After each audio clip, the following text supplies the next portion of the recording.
Um, Pada kesempatan pagi hari ini, kita bisa berkumpul bersama dalam keadaan sehat dan insya Allah bahagia ya, untuk bersama-sama belajar dan juga menggali, mencari informasi lagi tentang bagaimana kita bisa mengupgrade kualitas dan kapasitas diri kita sebagai seorang bidan. Nah, pada pagi hari ini kita kedatangan narasumber ya, yang juga termasuk pengurus dari Yayasan Ruang Bidan Indonesia, ada Bidan Aldilia Westi Pratama. Beliau baru saja menyelesaikan short course-nya yang didanai oleh Manaki Scholarship ya dari New Zealand. Nah, ini nanti mungkin teman-teman bisa mengorek ya informasi, mungkin juga tanya tentang bagaimana sih cara ikutnya, bagaimana gambaran kegiatan mengikuti short course gitu ya. Karena kalau boleh dibilang kan namanya kita sebagai seorang bidan maupun calon bidan kan sudah berkomitmen ya menjadi seorang pembelajar sepanjang hayat. Nah, salah satu bentuk cara kita belajar mungkin ada yang formal, ada yang informal, ada yang mungkin berdigri ya, dapat gelar, ada yang nggak dapat gelar gitu ya. Tapi apapun itu, intinya kita perlu upgrade diri kita. Nah, ini salah satu kesempatan dan juga mungkin peluang yang bisa teman-teman coba gitu ya. Karena ternyata ketika kita mau bergerak gitu ya, rezeki untuk upgrade diri mungkin akan selalu datang gitu ya. Salah satunya mungkin short course yang sudah didapatkan sama Mbak Aldelia gitu. Nah, kayaknya juga kalau kemarin saya dengar ceritanya sempat dikasih uang pesangon juga ya Mbak Lia, cukup lumayan banyak. Nah, itu kan lumayan banget ya teman-teman ya. Jadi teman-teman bisa nanti belajar dengan pembelajaran yang berkualitas dan mungkin kualitasnya juga global ya karena kan penyelenggaranya dari pihak luar negeri dan New Zealand juga saya rasa salah satu negara yang cukup banyak dilirik oleh mahasiswa internasional untuk belajar entah mungkin studi lanjut maupun pembelajaran professional development seperti ini begitu teman-teman. Jadi harapannya nanti teman-teman tidak hanya mendapatkan informasi ya, harapannya nih jadi ada follow up actionnya setelah ini. Nanti mungkin entah tahun ini atau tahun depan atau kapan gitu ya teman-teman coba apply juga gitu barangkali dapat rezeki juga yang sama seperti Mbak Aldilia gitu. Nah, mungkin demikian ya teman-teman ya yang bisa saya sampaikan.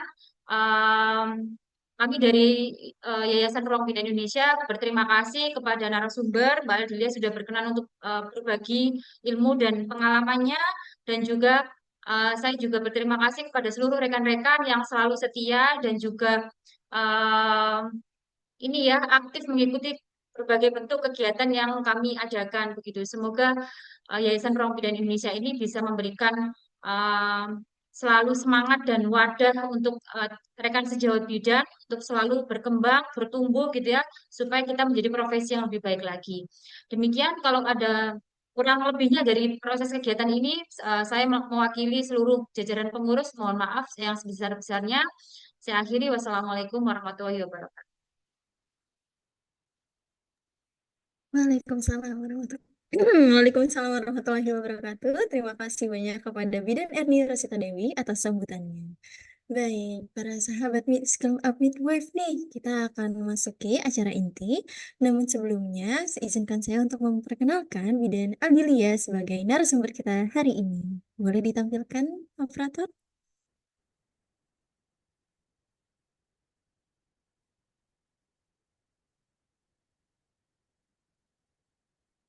Oke, baik. Di sini sangat senang banget nih ya, pada kesempatan ini kita dapat belajar bersama dengan narasumber yang luar biasa.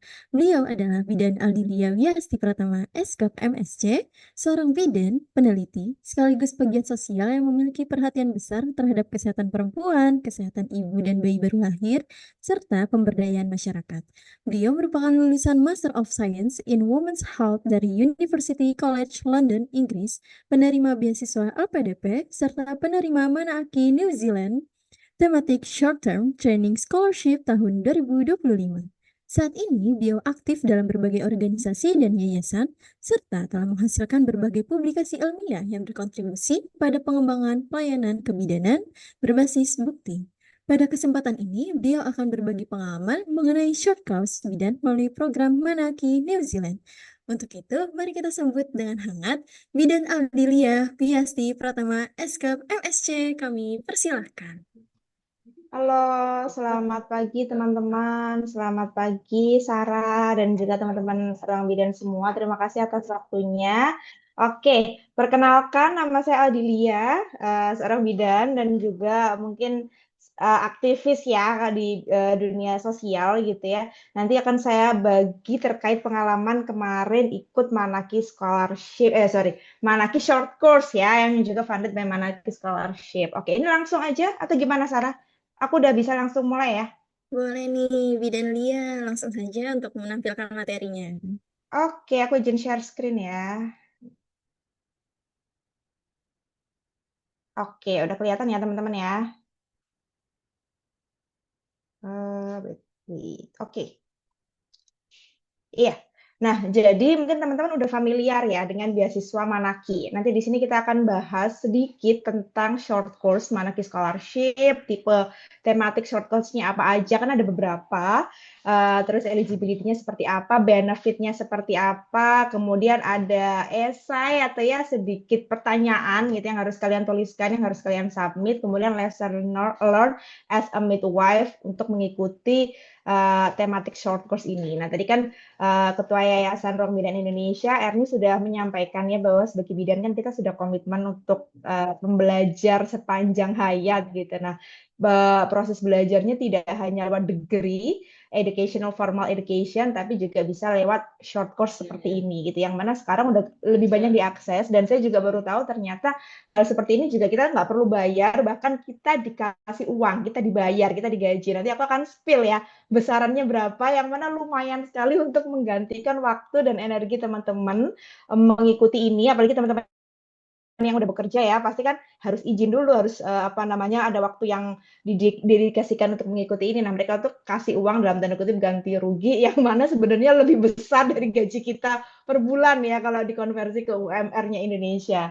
Oke, nah brief sedikit terkait beasiswa Manaki. Jadi sama seperti mungkin teman-teman familiar dengan beasiswa LPDP, gitu ya. Ini beasiswa yang diberikan oleh government-nya New Zealand. Kalau di Inggris ada Chevening, Australia ada AAS, gitu ya. Nah, kalau New Zealand kita tahu namanya Manaki Scholarship, yang mana mereka menyediakan beberapa tipe degree ya yang formal untuk undergraduate, postgraduate, doktoral juga ada dan bahkan short course di University New Zealand. Nah, kemarin kalau aku untuk public health management, kebetulan aku ikut yang public health itu collab sama University of Auckland ya, salah satu highly recognized university lah. Oke, nah ini websitenya Manaki ya. Jadi teman-teman kalau masuk ke Manaki New Zealand ada beberapa scholarship yang tadi aku sebutin ya, undergraduate, postgraduate, ada vocational short term, thematic, English language training official scholarship juga ada. Tapi tidak semua itu eligible untuk Indonesia. Jadi mereka juga membagi berdasarkan wilayah dan membagi berdasarkan priorities of fields-nya. Nah, ini Oke, bentar. Oke. Nah, jadi Manaki mungkin hampir sama kalau teman-teman apply ke AAS ya. Mereka tuh kan ada list priority field-nya, eligibility-nya seperti apa. Manaki ini juga ada. Jadi dibagi dua sub besar, governance sama climate change and resilience. Nah, kebetulan untuk kesehatan bisa masuk sedikit di public health management. Di luar tema ini, kalau teman-teman ikut master atau doktoral selection-nya itu chance lolosnya kecil gitu. Jadi mereka memang udah punya tematik sendiri. Aku butuh orang-orang yang concern di bidang ini sama ini. Nah, short term-nya juga ngikut nih gitu ya. Mereka masuknya governance and climate change, untuk kesehatan bisa masuk di public health management. Oke, nah tematik ini kemarin short course ini tuh diadain sekitar ya 5 mingguan gitu ya, 1 minggu 2 kali kalau nggak salah. Jadi 2 kali itu yang satu lecturingnya, yang satu kita discuss. Gitu. Jadi cukup intensif ya, itu ada 10 pertemuan. Oke. Nah, ini ada websitenya, nanti aku tunjukin ya. Jadi mereka tadi Oke. aku kan bilang mereka tuh membagi berdasarkan wilayah juga. Jadi yang eligible buat ASEAN countries, eligible untuk Pasifik gitu ya. Nah, untuk ASEAN kebetulan ada beberapa short course, salah satunya ada Public Health Management yang sekarang lagi buka, guys. Jadi application-nya itu tutup, salah deh ya, ini application open 2 Agustus. Ntar coba kita cek bareng-bareng ya, karena kemarin aku coba klik itu bisa, udah bisa apply. Nah, mungkin teman-teman nanti yang di sini bisa langsung cek, nanti aku akan share juga persyaratannya, terus kemudian beberapa contoh dari aku kemarin, esainya, job description-nya seperti apa, yang mana bisa kalian jadi reference gitu ya kalau mau apply di program 2 bulan lagi ya berarti ya, sorry Oktober, sekarang Juni, oke berarti ya sekitar 4 bulan lagi. Nah, kita buka websitenya aja dulu ya biar lebih enak. Ini udah bisa langsung nggak ke websitenya yang aku share atau masih di slide aku? Sudah di website sih Mbak Li ini. Udah Google. Oke. Ya, coba. Oke, sip ya. Nah, ini adalah eh, web resminya untuk yang tematik ya, untuk yang short course. Nah, application and selection prosesnya nanti di sini ada kalian harus apply apa namanya submit apa aja. Nah, coba kita lihat programnya dulu ya. Oke, nah ini tadi ya mereka membagi berdasarkan wilayah, kita khusus ASEAN. Jadi pesertanya pun adalah teman-teman healthcare professionals dari ASEAN, dari Indonesia, dari Malaysia, dari Vietnam, gitu. Seru sekali. Orang-orang Indonesia beberapa kemarin banyak yang ikut juga, ada yang dokter gigi, ada yang bidan juga.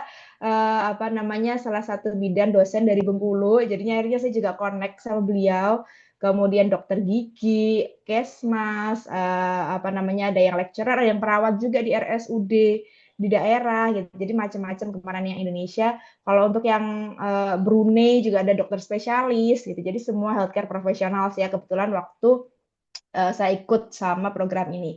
Nah, ini ya kebetulan dan agak sayang sekali ya delivery-nya tuh online untuk yang public health management ya. Tapi kalau teman-teman lihat beberapa short course ini ada yang langsung attend di sana kayak trade policy.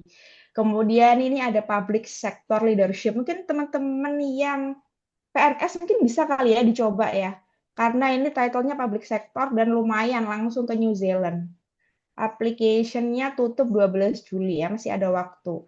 Kemudian Geothermal Energy Project Management, Disaster Risk Reduction for Resilience. Ya memang karena New Zealand tuh kayaknya concern banget terkait apa namanya iklim ya. Nah, oke, coba kita lihat ini ya, apply. Setahu aku kemarin langsung bisa. Mungkin teman-teman juga bisa coba. Nah, ini. Jadi ngisinya tuh gampang karena dia pakai Qualtrics ya. Kalau teman-teman familiar, yang penting kalian menyiapkan ini eligibility checklistnya, pasport untuk apa namanya identitas, kemudian CV, terus job description yang menjelaskan terkait your position title, terus responsibilities kalian apa aja, tugasnya apa aja dalam bahasa Inggris. Kemudian ada employer endorsement, jadi minta semacam surat rekomendasi atau endorsement, ini ada formatnya dari bos kalian ya. Misalkan teman-teman yang di RBI mungkin nanti bisa minta langsung ke Ernie ya, untuk tanda tangan kalau berkenan ikut program ini. Oke, kemudian International English Proficiency Test Result seperti IELTS atau enggak TOEFL yang paling enggak masih berlaku dalam 1,5 tahun ini. Oke, terus abis itu bisa menjawab pertanyaan, I'm a citizen of the following countries, Indonesia, Philippines, nah kayak gini. Kemudian ada hubungan diplomatik enggak, punya keluarga yang ini enggak, sama si Manaki enggak gitu ya. Diisi aja semuanya. Terus nanti akan ada pertanyaan yang agak panjang, nanti aku tunjukin. Gitu. Oke. Nah, balik lagi ya ke sini.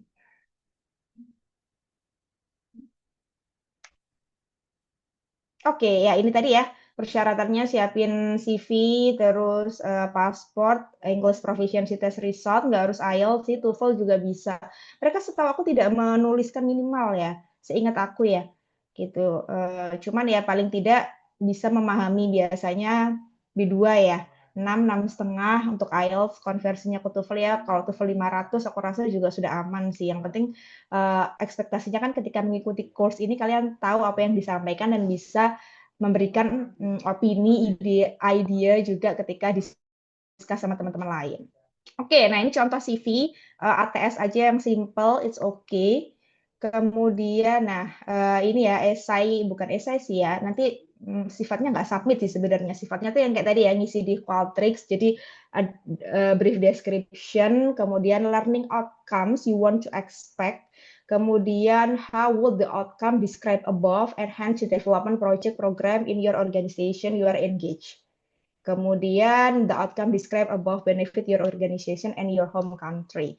Nah, kemarin itu aku, jadi selain di ruang bidan, aku kan ada yayasan keluarga ya, namanya Yayasan Kodi Zamani, yang mana kita punya beberapa institusi pendidikan. Gitu. Jadi basically as a midwife, aku concern di bidang kesehatan reproduksi remajanya. Karena kita ada SMK, kita ada pondok pesantren, sehingga yang aku highlight peran bidan dalam konteks public health adalah kesehatan reproduksi di yayasanku, ya, di institusi pendidikan di bawah yayasan kita. Nah, ini nanti job description-nya seperti ini ya, kurang lebih nama, position title-nya apa, kemudian overview sebagai wakil director, aku bertanggung jawab terkait apa gitu ya. Kemudian key responsibilities and duties-nya aku bikin poin-poin seperti ini. Nah, terus ada endorsement. Nah, ini ada formatnya gitu ya, dari Manaki kita tinggal download dan kita tinggal isi aja nama organisasinya, position title-nya, address, kemudian nomor telepon, email dari employer-nya ya, berarti dari atasan kalian gitu kan. Kemudian apa, tanda tangan, stempel. That's it. Nah, oke. Mungkin aku akan share sebentar terkait tadi pertanyaan learning outcomes ya.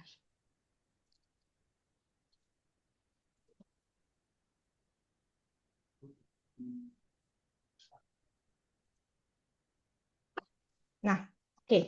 Udah kelihatan ya? Aman ya, teman-teman? Oke, Ya. nah tadi kan aku cerita bahwa peran bidan aku di sini dalam konteks public health itu kesehatan reproduksi remaja. Aku cerita sedikit permasalahan di yayasan kami terkait menstrual hygiene. Gitu. Jadi anak-anak yang mana aku juga baru tahu nih, anak-anak itu kalau buang pembalut itu tidak di tempat sampah tapi di WC, ya kan?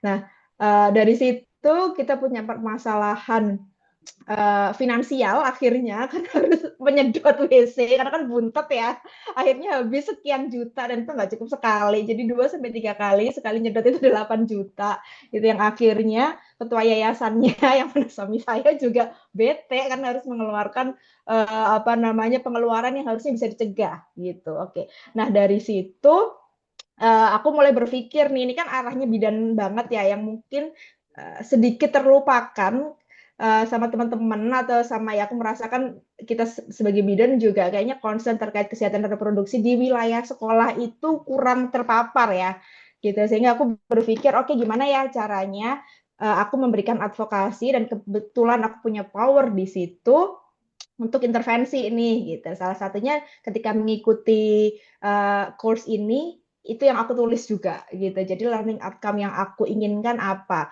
Tidak hanya menstrual hygiene, sebenarnya kesadaran terkait kesehatan reproduksi juga sangat minim. Jadi sekolah kita tuh berada di daerah pegunungan, ya, di kaki Gunung Wilis, yang mana secara sosial ekonomi masih di bawah, secara knowledge juga masih di bawah. Pernikahan dini di wilayah tersebut salah satu pernikahan dini terbesar tertinggi yang ada di kabupaten saya di Nganjuk gitu ya. Jadi top 5 ya, apa namanya, sehingga kita tahu ya kalau pernikahan dininya tinggi, ibu-ibu di bawah usia, di usia 18 tahun belum minimum usia reproduksi, mereka udah hamil, bersalin, komplikasinya banyak, terus kemana-mana merembetnya. Sehingga yang jadi concern ini adalah tidak hanya menstrual hygiene tapi juga kesehatan reproduksi secara umum terkait children marriage juga gitu. Nah, di sini aku nulis learning outcome-nya ingin developing evidence based and culturally responsive sexual reproductive health program. Nah, ini aku jabarkan. Ada 3 learning outcome yang aku promote ya di esai ini, jadi strengthening advocacy and stakeholder juga. Terus habis itu leadership and organizational management. Oke, nah karena di sini kita tidak hanya punya SMK, tapi juga punya pondok pesantren yang mana pendekatannya pasti akan berbeda dengan formal education biasa gitu ya. Kalau pesantren kan ada ya kita harus ada sentuhan religiusnya ya, harus koordinasi sama ustazahnya gitu. Aku ingat waktu itu karena kejadian hamil di luar nikah itu beberapa kali terjadi di wilayah tersebut dan di yayasan kita, artinya di SMK kita, di sekolah kita gitu ya. Memungkinkan nggak sih kalau misalkan kita promote family planning gitu ya, KB, tapi ada resistensi yang mana saya juga sangat paham. Nggak bisa dong Bu, gitu kan. Itu kan kayak seolah menghalalkan apa namanya hubungan seksual gitu sebelum menikah karena anak-anak jadi tahu nih apa namanya family planning KB caranya seperti apa gitu. Nah, ini juga kita butuh strategi. Saya sendiri juga butuh strategi bagaimana pendekatan yang tepat. Kita juga nggak mau lah ya ada apa hubungan seksual di luar menikah, tapi kalau si anaknya hamil terus akhirnya jadi putus sekolah, terus anak yang dilahirkan juga tidak mungkin bisa dibesarkan dengan baik kan secara ekonomi karena mereka juga nggak capable secara intelektual, pekerjaannya juga pasti akhirnya jadi serabutan. Nah ini kan merembet kemana-mana, berarti pendekatan yang pas seperti apa nih gitu. Nah ini juga saya ceritakan di sini. Apalagi kita punya banyak anak ya, 300 ini tahun lalu, sekarang lebih dari itu sekitar 350 sampai 400 in total. Gitu. Oke, kemudian if relevant, how will the outcome described above enhance the development project or program your organization you are engaged gitu. Nah, ini yang tadi aku jabarkan lagi di bawah gimana outcome yang aku expect itu nanti masuk dengan program yang selama ini yayasan lakukan. Oke. Nanti kalau misalkan teman-teman mau contohnya aku bisa kasih ya. Nanti nggak tahu ntar mungkin bisa di ruang Midan di grup atau seperti apa. I will be happy to share ya. Kemudian, nah ini pertanyaan yang lanjutan ya. How will the outcome described above benefit your organization and your home country? Ya aku menceritakan selain SMK sebenarnya kita juga ada LKSA ya, semacam lembaga kesejahteraan sosial panti asuhan, tapi it's more than that gitu. Jadi yang kita urusin tidak hanya remaja tapi juga anak-anak yang orphanage yang udah yatim piatu gitu. Nah, oke. Kemudian provide a brief description on your job. Ini yang tadi ya. Ini cuma aku bikin draftnya. Nah, di apa namanya aku tuliskan sendiri di lembaran tersendiri. Kalau yang ini sepertinya harus disubmit. Oke, tapi kalau bagian learning outcome ini dituliskan biasa di Qualtrics-nya. Oke.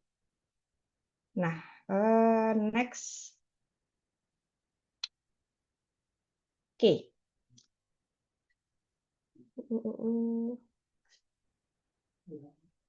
Oke, nah aku lupa ya berapa lama, kayaknya ada 1 atau 2 bulan deh proses seleksinya. Tapi cukup cepat kita submit terus langsung di email keterima gitu ya. Congratulations on being selected for Public Health Management Program. Nah tadi kan aku mention ya, kita dapat benefit uang ganti rugi dalam tanda kutip karena teman-teman yang bekerja pasti kan juga menyisihkan waktu untuk mengikuti course ini di hari kerja. Dapat uang berapa sih Mbak? Nah ini ya, aku spill, jadi kita dapat personal meal allowance sekitar 562 New Zealand dollar yang diberikan setiap 2 minggu karena in total course-nya 5 minggu, jadi ini dikali 2 gitu ya, setiap 2 mingguan sekitar 1.000. Nah, New Zealand itu kalau nggak salah 10.000 lah ya, hampir sama kayak Australia ya. Kemudian jadi ya lumayan, dapatnya sekitar 12 jutaan gitu ya. 12 jutaan untuk personal and meal allowance-nya selama 5 minggu kalian mengikuti course. Kemudian ada establishment allowance, jadi di awal kalian udah dikasih uang sekitar 300 dolar New Zealand, yang mana kalau dikali 10.000 atau 11.000 ya bisa 4 juta. Pokoknya seingat aku, in total itu aku bisa dapat 15 atau enggak 16 juta. Dan itu langsung ditransfer ke rekening kalian, rekening Indonesia tidak masalah. Jadi it's worth to try. Selain dapat ilmu, kita juga dapat keuntungan finansial gitu ya. Nah, ya ini jelas ya. Jadi kita tuh dikasih privilege untuk punya apa namanya account di Auckland University gitu. Jadi kalau di UCL dulu saya tuh pakai Moodle ya, ini mungkin learning machine system ya teman-teman di Indonesia sekarang kayaknya udah mulai kan ya pakai learning machine system Moodle. Nah kalau di Auckland kita pakai Canva ya, dan sampai sekarang saya masih bisa akses gitu. Seru sekali. Karena walaupun bukan student of University of Auckland, kita punya apa namanya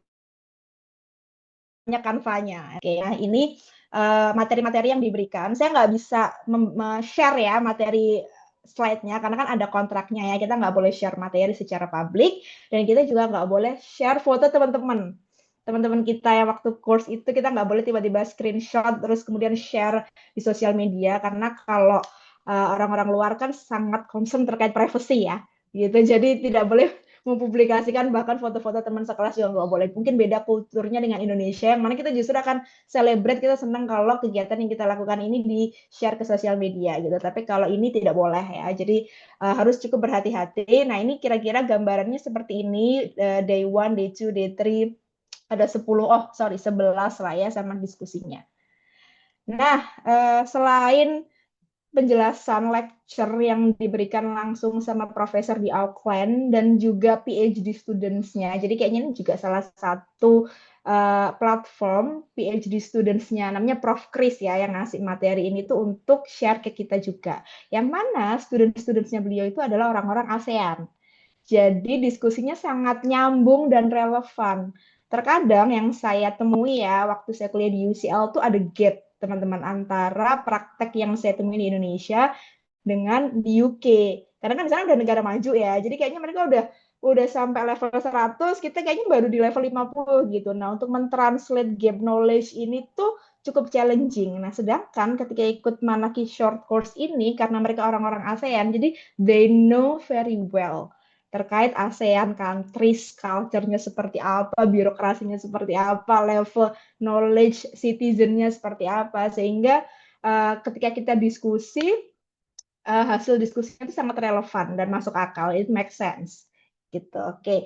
Nah, selain itu kita juga ada forum, jadi setiap minggu setelah lecturing ada tugas apa namanya kelompok juga, pokoknya interaktif lah ya. During the session itu sangat interaktif, kita dibagi grouping gitu kan, nanti discuss, dikasih tugas, nanti kita share presentasi. Nah, di luar itu kita juga ada grup chat seperti ini di Canva University of Auckland-nya. Ada isu-isu yang apa namanya diutarakan, sebentar teman-teman bisa balesin, bisa discuss di sana. Yang mana very interesting, very engaging juga gitu. Karena kan sudut pandangnya banyak ya. Healthcare professionals-nya kan ada bidan, ada nurse, ada dokter, ada spesialis, ada public health practice, ada dosen, bahkan ada teman saya yang udah PhD itu juga join di sini sehingga it's very broad. Oke. Nah, ini mungkin kemarin salah satu materi aku ini share aja ya. Gitu. Jadi karena ini public health management, mereka tuh sangat highlight terkait ini nih. Ada yang familiar nggak ini logo ini? Sesungguhnya aku baru familiar kemarin gara-gara ikutan. Ini namanya Ottawa Charter gitu ya, atau Piagam Ottawa. Ketika kita ngomongin terkait promosi kesehatan, public health, itu yang di-highlight pasti ini. Jadi New Zealand sangat menitik beratkan pada campaign ini. Ini tuh di-endorse sama WHO sebenarnya ya, konsep yang memang sudah sangat melekat. Bagaimana ketika kita ingin memajukan public health, yang di-highlight adalah community action, develop professional skill, advokasi gitu ya, creating the supportive environment gitu, and reorient health services. Jadi reorient dari yang kuratif, rehabilitatif ke preventif dan promotif gitu. Terus kemarin salah satu pembicaranya itu, pemberi materinya itu adalah PhD student berasal dari Indonesia, namanya Mbak Monica. Beliau orang Jogja yang jadi studennya si Prof. Chris. Nah, kebetulan beliau itu bukan baru jadi ibu ya, beliau udah jadi ibu, terus baru melahirkan anak kedua, gitu. Nah, sehingga beliau share terkait maternity journey-nya di New Zealand seperti apa. Termasuk terkait dengan si Ottawa Charter ini bagaimana ketika kita ingin promoting kesehatan, community-nya tuh harus aktif dulu. Nah, di New Zealand, salah satu bentuk community aktifnya adalah, atau health education-nya itu juga melalui website seperti ini ya. Jadi, New Zealand punya depression.org.au, and Z. Kalau teman-teman yang di sana ibu-ibu yang melahirkan merasa baby blue segala macam bisa akses website ini, terus seeking for help. Pokoknya informatif sekali gitu. Nah ini kalau ini aku akan share secara bebas ya karena ini kan bisa diakses bukan materi eksklusif gitu. Seru sekali sih. Jadi hal yang kemarin aku pelajari as a knowledge terkait permasalahan yang ada di yayasan aku, misalkan di menstrual hygiene atau menstrual health ya, anak-anak itu, oke sebentar ini ada petugas sensus penduduk, mungkin teman-teman lagi juga mengalami ya, lagi ada suspesnas, oke. Nah, iya tadi terkait menstrual hygiene management yang ilmu yang aku dapatkan mengikuti short course ini ya. Jadi salah satu di Ottawa Charter ini kan we have to create environment yang support terkait menstrual hygiene. Nah, dalam konteks di yayasan, aku mengobservasi memang tidak ada tempat sampah. Ini simple sih. Jadi ternyata para remaja putri itu malu ya ketika membuang pembalut di tempat sampah yang terbuka gitu. Nah, akhirnya udah mulai kita ganti itu tempat sampahnya yang tertutup gitu ya, sehingga ketika mereka buang softtek nggak kelihatan.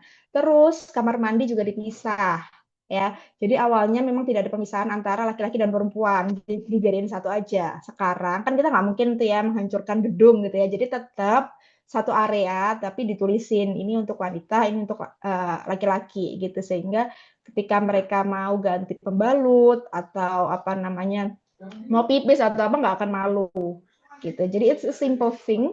Dan yang aku juga belajar bahwa we have to create supportive environment. Sesimpel mengganti tempat sampah, menandai. Terus abis itu juga dalam Ottawa Charter ini di-share terkait community. Dalam hal ini guru dan ustazahnya. Karena di yayasan kita alhamdulillah pemimpinnya wanita ya, gitu ya. Jadi suamiku memang tipikal yang suka sekali gender equity, suka sekali pemimpin-pemimpin perempuan karena lebih empatetik.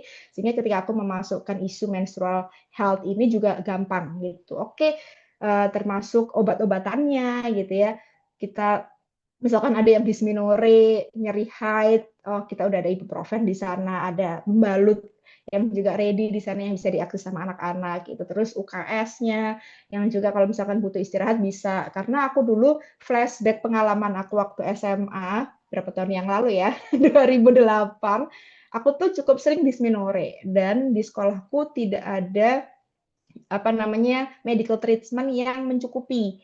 Jadi akhirnya udah aku pulang aja karena di sana tidak ada pembalut. Terus kamar mandinya juga jorok ya kan. Terus abis itu sakit nggak ada obat mungkin yang bisa diakses gitu. Dan ternyata ini sejalan dengan riset terkait menstrual health bahwa 1 dari 10 anak itu absen because of the barrier during menstrual periodnya mereka gitu. Nah, ini hal simpel dari course tersebut yang aku bisa pelajari, bisa refleksikan, dan karena aku punya otoritas, aku punya power, dan aku bisa mengadvokasi secara langsung ke ketua yayasan, ini juga akhirnya jadi terimplementasi sebagai kebijakan. Gitu. Nah, mungkin teman-teman nanti, teman-teman bidan ya di wilayah kalian, di wilayah kerja, di institusi, entah di puskesmas, rumah sakit, kalau ikutan course ini juga aku yakin banyak ilmu yang didapat sih bisa berefleksi. Terus kalian bisa discuss kan, jadi kalian bisa curhat langsung ke profesornya, ke teman-teman healthcare professionals yang lain, masalahku seperti ini, do you have any strategies, idea gitu. Dan mereka akan sangat senang sekali membantu. Dan itu bisa langsung kalian aplikasikan ke tempat kerja kalian. Oke, nah ya ini ya tadi ya lesson learn sedikit. Jadi kita diajar oleh reputable academicians dari University of Auckland, tidak hanya Prof. Chris aja. Jadi beliau punya tim. Waktu itu ada materi terkait digital health ya, terkait AI. Itu salah satu pengajarnya juga profesor dari University of Oxford. Bahkan kita diajari kayak the emergence of AI itu awalnya seperti apa, machine learning-nya segala macam dan aplikasinya. It's very interesting.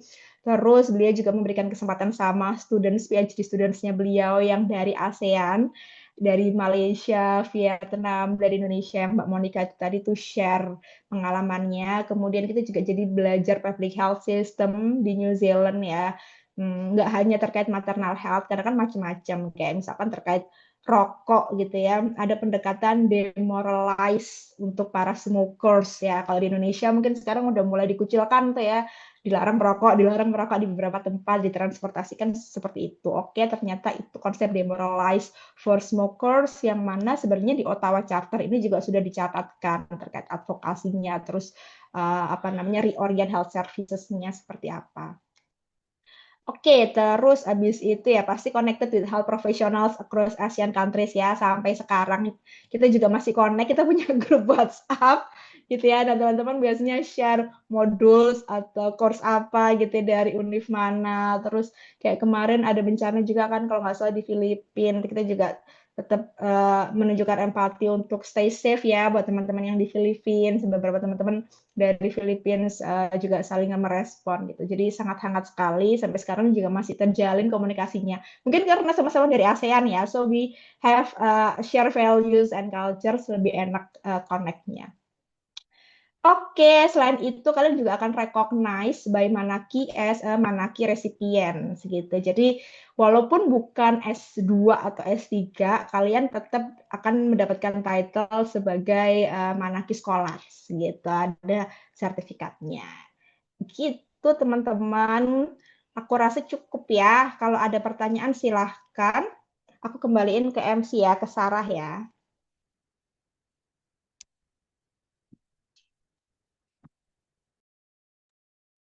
Baik, terima kasih nih Bidan Nia atas pemaparan materinya. Wah, luar biasa banget. Ini kita jadi menambah wawasan ya, teman-teman sekalian.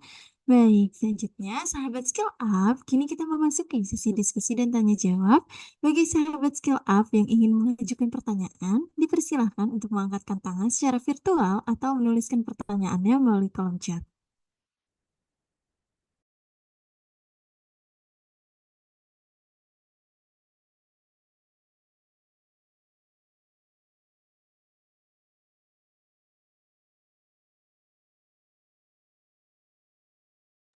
Baik, Bidan Lia, di sini kita sudah ada nih yang raise hand. Nih ada dua nih. Yang pertama ada dari Mbak Devi serta Mbak Helmi. Nah, mungkin boleh kali ya Mbak Devi terlebih dahulu ya tadi yang mengangkat tangannya. Boleh Mbak Devi untuk on mic? Halo Mbak Lia, terima kasih ya udah mau jadi narasumber untuk acara hari ini. Menarik banget Mbak, apalagi untuk shortcast 5 minggu dapat pengalaman sebegitu banyaknya. Ini Mbak, aku penasaran untuk shortcast ini kan juga masuknya ke Manaki New Zealand Scholarship ya Mbak ya. Apakah Ya. itu juga syarat balik Mbak, kayak semisal kayak AAS atau Chevening, itu kan kita harus balik ke negara asal ya Mbak. Itu kan karena master, karena S2. Nah, untuk yang short course ini gimana Mbak? Untuk yang syarat setelah kita menyelesaikannya, ada syarat tertentu Mbak? Gitu. Terima kasih Mbak Oke. Lia. Oke, terima kasih Mbak Devi. Ini langsung aku jawab aja ya, Sarah ya. Nggak ada Mbak, tidak ada kewajiban apapun. Jadi mungkin ya negara maju nih ya, mereka kan senang tuh ya giving back to the society, dan karena mereka negaranya udah maju, udah established, mereka pengen bantu negara-negara lain, negara-negara tetangga sekitarnya mereka yang mereka anggap butuh bantuan. Makanya salah satunya ASEAN gitu. Sehingga mereka emang willingness to share their knowledge, willingness to empower them without any return gitu yang they expect. Jadi tidak ada apa namanya tidak ada kontrak, tidak ada apapun, ya kita ikut. Mereka sangat senang ketika kita aktif ya during the course sharing, karena kan mereka juga kadang nggak ngerti ya what happens di Indonesia, ngerti cuman sedikit. Misalkan kayak Prof Kris itu dia cerita, oke, pernah lah ke Bandung, dan dia cukup kaget gitu karena kok jalanan-jalanan di Bandung, Sarah mungkin dari Jawa Barat ya, secara trotoar, secara pedestrian resource facilities-nya tuh jauh sekali dengan New Zealand ya. Gimana orang mau bergerak aktif? Ini dari sudut pandang public health ya. Makanya gimana mereka mau menurunkan angka obesitas kalau secara fasilitas publiknya aja tidak disediakan gitu. Jadi senang akhirnya mereka jadi bisa discuss dan dapat insight juga dari kita dan bantuin untuk cari solusi ya dalam konteks yang kita bisa intervensi gitu. Jadi tidak ada apapun, tidak ada kontrak balik, tidak ada kontrak harus memberikan apa gitu ke New Zealand, enggak. Baik, terima kasih atas jawabannya Bidan Lia. Sudah menjawab ya kepada Mbak Devi. Selanjutnya Mbak Helmi, di sini ada yang sudah raise hand. Boleh untuk mengajukan pertanyaannya. Oke, terima kasih Mbak sudah diperkenankan ya bertanya langsung. Maaf saya nggak buka mic karena baru ini belum siap untuk buka mic. Oke, Mbak Lia, mau dong di-share ilmunya kemarin pada saat di sana. Tadi kan disampaikan tentang public health ya. Sementara ini di Indonesia kan nggak cuma masalah public health aja, apalagi kita sebagai seorang bidan banyak nih masalah kompleks yang eh, apa ya dari ibu itu hamil sampai bersalin ataupun nifas seperti itu. Nah, kiranya kemarin pada saat di sana ada nggak sih Mbak apa ya program khusus atau mungkin yang dari teman-teman dari negara lain yang mereka menyampaikan tentang ASI eksklusif seperti itu. Sementara itu kan kita tentang ASI eksklusif itu masih PR banget kan ya di Indonesia itu kapan sih kiranya kita bisa mencapai cakupan pemberian ASI eksklusif dan ASI eksklusif ini ternyata juga berpengaruh sekali tentang terhadap stunting gitu. Nah, sementara itu dari evidence base di Indonesia selama ini sudah banyak sekali untuk pijat oksitosin, pijat okitani, kemudian juga akupresur dan lain sebagainya, bahkan sampai ke nutrisi juga. Akan tetapi ini belum menyelesaikan masalah yang sekarang ini sedang dihadapi oleh ibu-ibu nifas yang ada di Indonesia.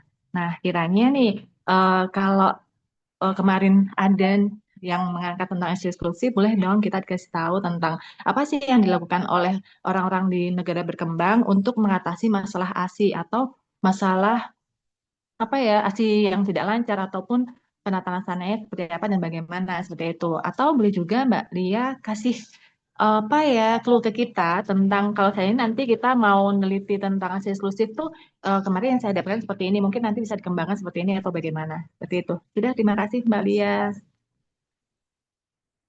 Oke, terima kasih Mbak Helmi. Oke, jadi jujur aja kemarin kita seingat aku nggak ada bahasan terkait ASI eksklusif. Bahasannya kalau untuk maternal health, karena ini kan berbagai macam healthcare profesional sih ya Mbak ya. Jadi kan memang sangat luas sekali bahasannya. Tapi yang terkait maternal health ya 1000 hari pertama kehidupan itu, kemudian terkait itu tadi ya bantuan ke ibu-ibu yang misalkan mengalami postpartum depression, asking for a help, mental health, lebih ke situ sih Mbak. Kalau untuk masih eksklusif sayang sekali kemarin memang belum menjadi bahasan kita. Nah, tapi mungkin teman-teman bisa cek ya. Jadi salah satu yang menarik New Zealand ini kan dia juga terkenal terkait midwifery performance-nya ya. Continuity of care-nya bagus sekali, otonomi midwife-nya bagus sekali. Jadi aku berasumsi pelayanan turunan dari kebidanan itu pasti juga bagus. Nah, di website-nya nanti mungkin teman-teman bisa cari ya breastfeeding campaign New Zealand, mereka tuh juga bagus sekali terkait promosi kesehatan. Dan ini salah satu hal yang menarik, they respect the local culture. Ya, jadi agak mungkin berbeda dengan narasi penjajah yang masuk ke negara terus habis itu eradicate the local culture. Di New Zealand ini enggak gitu. Jadi Maori suku aslinya sana itu di respect, bahasanya juga begitu. Jadi ketika kita short course ya pembukaan, mereka akan membacakan kayak sajak gitu ya, kayak entah sajak atau puisi dalam bahasa Maori. Terus habis itu ada bahasa Inggrisnya. Ketika introduce atau salam itu juga pakai bahasa Maori dulu. Kia ora, aduh sampai apa lah. Setiap pembukaan itu. Jadi they respect the local culture, they respect the local wisdom, yang mana juga ditranslate ke public health systemnya mereka. Nah ini bisa kalian lihat ya, website New Zealand itu pasti ada bahasa Maorinya selain bahasa Inggris. Nah, ini salah satu campaign yang juga sangat menarik. Oke, mungkin nanti bisa langsung menjelajah kali ya Mbak Helmi ya. Mohon maaf aku nggak bisa jawab yang ini karena kemarin memang tidak kita bahas during course. Tapi website-websitenya New Zealand, campaign promkesnya itu cukup informatif. Nah, ini mungkin bisa langsung aja kalian download di sini terkait breastfeeding ya Mbak ya. Nah, ada National Breastfeeding Strategy. Kayaknya mereka share nih, Developing National Breastfeeding Strategy for New Zealand. Government priorities-nya, key outcomes-nya. Ini mungkin bisa jadi rujukan. Gitu. Gitu ya Mbak Elmi ya. Terima kasih Mbak Lia. Mbak Lia satu lagi dong. Kiranya kalau kita mau ikut seminar internasional yang bisa didanai gitu, ada nggak ya yang bisa kita buka dari webnya apa, dari mana gitu? Ada dong yang karena kan setiap informasi pasti akan di-share di websitenya mereka. Nah, cuman apa aja itu yang kita harus tahu ya. Nah, kayaknya Ruang Ya, Bidan belum punya atau ya. Atau mungkin teman-teman yang tahu platform yang kira-kira ada database-nya, kumpulan short course eligible. Karena setahu aku ya rata-rata circulate-nya di LinkedIn gitu ya. Kalau teman-teman share short course ini. Nah, mungkin kalau aku sih taunya dari situ sih ya Mbak ya platformnya ya. Tapi kalau untuk yang paling lengkap kira-kira short course apa, sejujurnya nggak tahu. Memang harus menyelami website masing-masing. Ya, betul. Mungkin nanti kalau ada yang sudah pernah berpengalaman ya, ada info gitu, bisa mungkin dari ini ya, Ruang Bidan, kita diundang kembali gitu. Iya, Biar iya, kita, ya pasti ya. Insya Allah. Nanti kalau mungkin ada teman-teman yang tahu informasi bidan ini ikut short course apa, mungkin silakan menghubungi Ruang Bidan untuk kita tindak lanjuti ya, biar bisa share juga ke teman-teman bidan yang lain. betul. Terima kasih banyak Mbak Lia, Mbak Iya, Sarah. terima kasih. Mas. Baik, terima kasih Mbak Helmi atas pertanyaannya dan Bidan Lia yang telah menjawab. Selanjutnya ada dari Aisyah Amalia yang ingin mengajukan pertanyaan. Kepada Aisyah, dipersilahkan. Terima kasih atas kesempatannya. Dengar ya, Mbak ya? Takut nggak dengar suara saya. Dengar. Terdengar, terdengar. Sebenarnya untuk mana Aki sih kemarin coba apply, cuma masih gagal. Ya, yang master. Terus sekarang mau coba yang ini short term. Itu syarat TOEFL ITP-nya nggak ada ya. Terus kedua, rekomendasi ini butuh berapa orang? Kebetulan saya PNS di Puskesmas, walaupun background bidan, tapi saya ambil yang adminkes. Terus ketiga, saingannya itu banyak nggak ya? Karena saya ngelihat tuh yang kemarin ikut itu rata-rata yang dapat listing itu yang daerah timur, ada daerah khusus gitu ya. Terus eh ya bukannya sok pede sih, cuma secara profiling kayaknya sih udah cukup bagus gitu ya. Cuman mungkin dari segi jurusan yang diambil di master itu kan ada prioritinya itu mungkin kurang kalau health ya. Terus kan tadi ada pilihan leadership sama public health management. Nah, sebenarnya saya tuh agak bingung sih karena yang saya baca di master itu kalau yang leadership tuh mungkin mungkin sih kayak apa harus kadis, kepala dinas atau kabid. Nah, sedangkan saya tuh kan di puskesmas ya, even sebenarnya posisi saya tuh cukup krusial dan mungkin udah ada beberapa achievement tapi apa nggak masuk kriteria ya soalnya sejujurnya saya lebih ingin di New Zealandnya gitu kayak sekali mungkin nyoba aja gitu atau mungkin kalau dirasa eh, lebih baik kesehatan di public health-nya ya mungkin ini ya ambil di situ aja. Maksud saya tuh apakah ada eh, kesempatan gitu ya yang ikut leadership itu walaupun saya bukan kepala dinas, kabid atau yang maksudnya yang tetua-tetua gitu. Terus ISEI ini harus sesuai dengan eh, topik yang mau kita ambil ya. Maksudnya kan sebenarnya misalnya nih kayak saya tetap ngotot mau mencoba yang leadership gitu ya. Terus saya backgroundnya kesehatan gitu kan.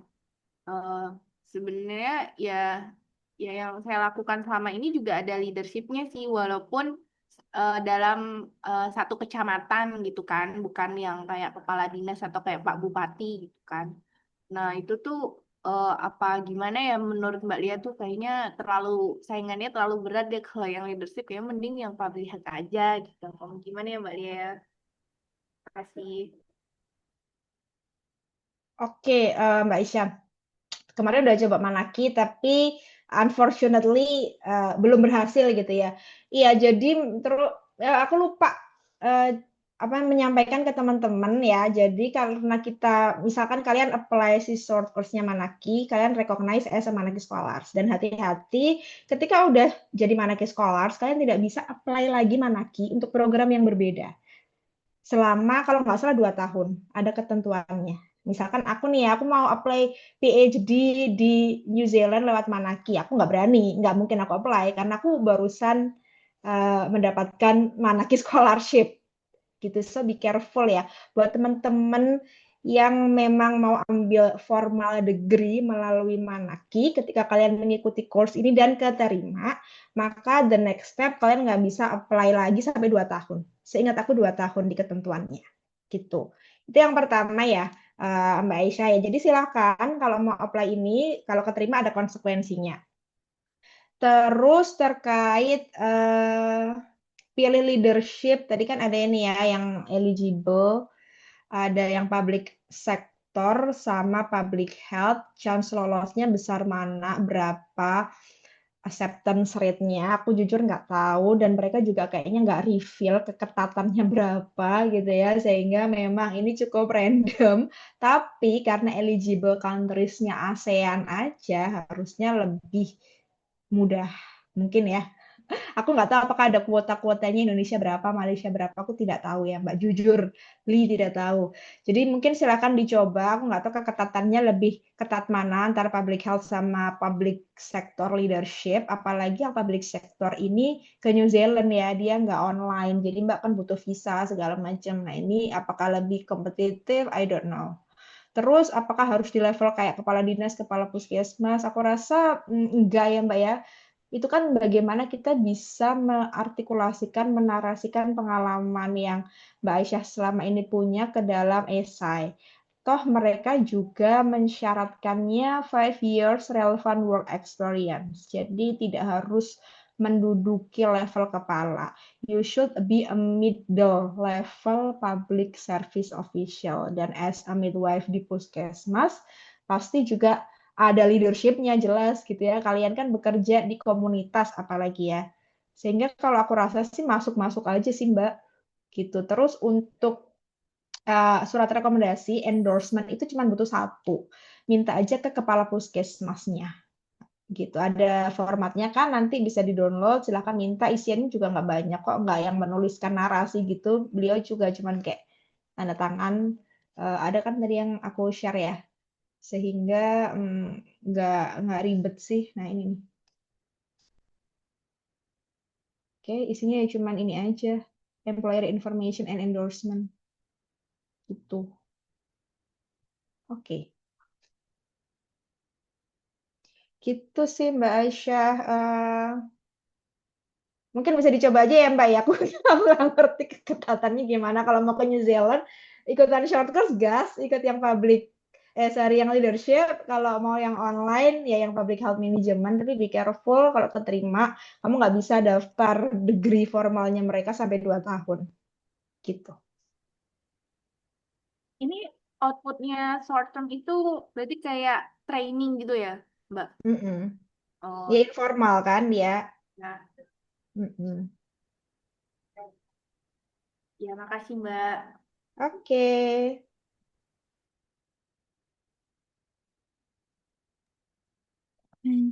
Terima kasih banyak nih Mbak Aisyah yang telah memberikan pertanyaan. Wah, di sini ada lagi nih Bidan Lia yang raise hand. Di sini ada Niza Febri. Boleh Mbak Niza untuk memberikan pertanyaan? Baik, Mbak Sarah, terima kasih kesempatannya. Mbak Lia, Masya Allah, insightful sekali. Mbak, aku mau nanya kan tadi Mbak Lia sempat cerita kalau salah satu health worker dari Indonesia itu juga perawat yang kerja di RSUD ya, Mbak. Nah, kalau Mbak Lia mungkin tahu, kira-kira POV apa sih Mbak yang dia bawa untuk daftar ke Manaki Short Course ini gitu? Apakah dia itu perawat pelaksanakah atau dia di manajemen atau gimana Mbak Lia? Mungkin kalau seandainya Mbak Lia ada informasi terkait beliau. Nah, iya. Seingat aku ya, aku juga masih beberapa kali kotak-kotakan. Ini anak perawat pelaksana kok Mbak di RSUD. Kebetulan baru lulus dari UI. Baru lulus dari UI, terus habis itu keterima CPNS. Kayaknya di Jawa Tengah deh, Purwokerto apa ya, aku lupa. Tapi perawat pelaksana gitu. POV insight-nya apa waktu during the course ya? Hmm, Kayaknya masih, seingat aku kayaknya secara umum apa ya kita bahas terkait posyandu. Iya, aku agak lupa sih detailnya Mbak, tapi ya karena ini anak graduate from one of high reputable universities ya, jadi cukup aktif, insight-nya juga menarik. Cuman kalau untuk case dia di RSUD-nya, seingat aku dia nggak share karena mungkin dia juga pegawai baru ya. Jadi terkait refleksi atau pengalamannya mungkin masih terbatas sehingga yang dia share lebih ke general practice at the moment ya. Seingat aku ya, sorry agak lupa karena udah tahun lalu guys ini ya. Aku ikutnya kan di Oktober tahun lalu gitu. Jadi dicoba aja buat teman-teman yang RSUD silakan. Seingat aku anaknya juga waktu jaga. Jadi sambil ini ya, sambil ikut course, mungkin izin sama temennya dulu karena kan course-nya sekitar 2 jam ya. Jadi jaga pagi kelihatan banget background-nya dia juga sometimes masih pakai seragam gitu dan nggak masalah juga sih. Gitu ya Mbak Nisa. Sorry ya, aku agak lupa sih detail ininya. Karena udah lama. Nggak apa-apa Mbak, makasih Mbak Lia. Berarti kemungkinan dia juga minta surat rekomnya dari kepala rumah sakit ya Mbak mungkin. Iya, heeh. Oke Mbak, terima kasih Mbak Lia. Oke, iya. Nah, terima kasih Mbak Niza atas pertanyaannya dan pertanyaan Mbak Niza ini barusan akan menjadi penutup dari sesi tanya jawab kita. Dan terima kasih juga kepada Bidan Lia yang telah menjawab seluruh pertanyaan dari para sahabat Skill Up yang bertanya. Baik, karena keterbatasan waktu, mohon maaf apabila masih ada pertanyaan yang ingin sahabat Skill Up tanyakan namun belum tersampaikan nih. Semoga diskusi yang telah berlangsung dapat menjawab rasa ingin tahu dari seluruh sahabat Skill Up. Sekali lagi kami ucapkan terima kasih kepada Bidan Lia atas ilmu dan pengalaman yang telah diberikan kepada kita semua. Nah, sahabat Skill Up, tidak terasa nih kita telah berada di penghujung kegiatan Skill Up Midwife 2026 Session 1. Atas nama Yayasan Ruang Bidan Indonesia, kami mengucapkan terima kasih yang sebesar-besarnya kepada Bidan Aldilia Wiasti Pratama atas kesediaannya untuk berbagi pengalaman dan inspirasi kepada kita semua. Terima kasih pula kepada seluruh sahabat Skill Up yang telah mengikuti kegiatan pada pagi hari ini dengan penuh antusias. Sebelum mengakhiri acara, mari kita abadikan dulu nih momen kebersamaan melalui sesi dokumentasi. Boleh kami persilakan kepada seluruh sahabat Skill Up untuk menyalakan kamera dan memberikan senyum terbaiknya. Boleh untuk operator juga membantu aba-aba.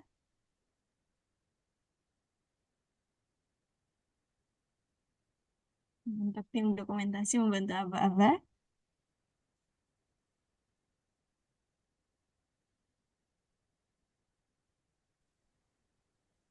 Oke, kita tunggu 15 menit lagi ya teman-teman semuanya. Sorry, 15 detik, bukan 15 menit. Lama banget 15 menit. Maaf, maaf, maaf. Oke, udah banyak yang on cam. Ditunggu teman-teman yang belum on cam, bisa banget on cam. Ada 2 slide, nanti kita akan screenshot masing-masing slide-nya ya teman-teman. Oke, baik, karena sepertinya sudah yang on cam hanya ini saja. Aku izin untuk share screen, untuk screenshot ya teman-teman. Oke. 3, 2, 1. Sekali lagi 3, 2, 1. Untuk slide kedua. 3, 2. Oke, terima kasih. Saya kembalikan ke Sarah siap langsung. Baik, terima kasih dari tim operator RBI yang telah membantu sesi dokumentasi kita. Selanjutnya, kami ingin mengimbau kepada seluruh sahabat Skill Up untuk mengerjakan post-test yang akan dibagikan melalui kolom chat sebagai bentuk evaluasi dari akhir kegiatan. Baik, sembari mengerjakan post-test, boleh nih kita sambil memperkenalkan adanya program di Ruang Bidan Indonesia.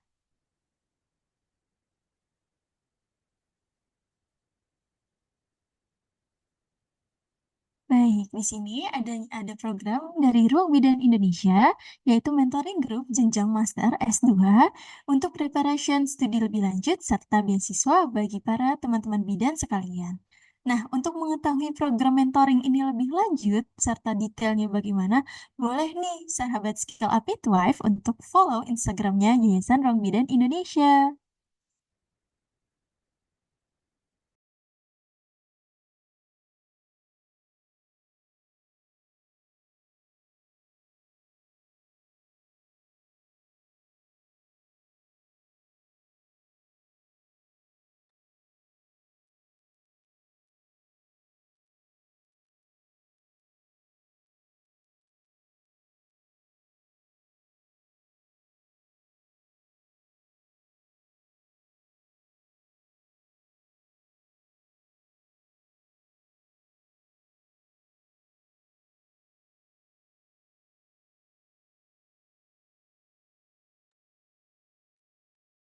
untuk pengerjaan post test. Waktunya tinggal 1 menit lagi ya, sahabat Skill Up.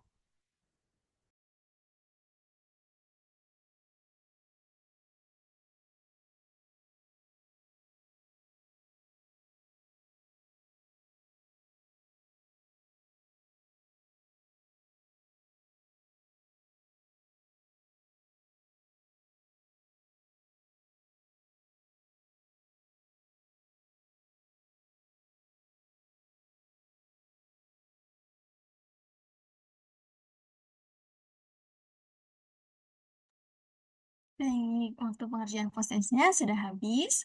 Demikian seluruh rangkaian kegiatan dari Skill Up Midwife 2026 Session 1. Saya, Sarah Syatsi Hanif, selaku pembawa acara sekaligus moderator, mewakili segenap panitia Yayasan Ruang Bidan Indonesia, mengucapkan terima kasih atas perhatian dan partisipasi dari sahabat Skill Up Midwife 2026. Sampai bertemu kembali pada kegiatan Skill Up Midwife berikutnya. Wassalamualaikum warahmatullahi wabarakatuh.